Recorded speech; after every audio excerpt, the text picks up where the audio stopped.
अस्सलाम वालेकुम नाज़रीन, मैं हूँ फातिमा और आप देख रहे हैं BBC उर्दू न्यूज़। खबर शामिल करते हैं गुजरांवाला से।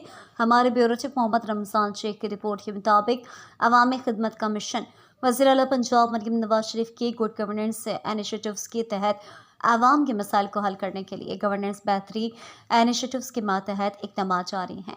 Senior member board of revenue Punjab की हिदायत पर माहाना रेवेन्यू अवामी खिदमत कचहरी का इनेकाद आज तहसील ऑफिस गुजरांवाला में किया गया। डिप्टी कमिश्नर गुजरांवाला नवीद अहमद ने खुद रेवेन्यू सर्विसेज से मुतालिक शिकायत की समाअत की और शहरियों के मसाइल को मौके पर हल करने के अहकामात जारी किए।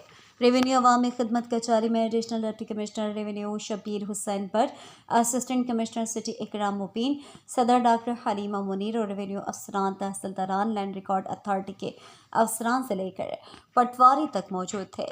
सालीन की जल्द दाद रसी को यकीनी बनाने के लिए डिप्टी कमिश्नर गुजरांवाला नवीद अहमद ने अफसरान से अमल दरामद रिपोर्ट तलब कर ली।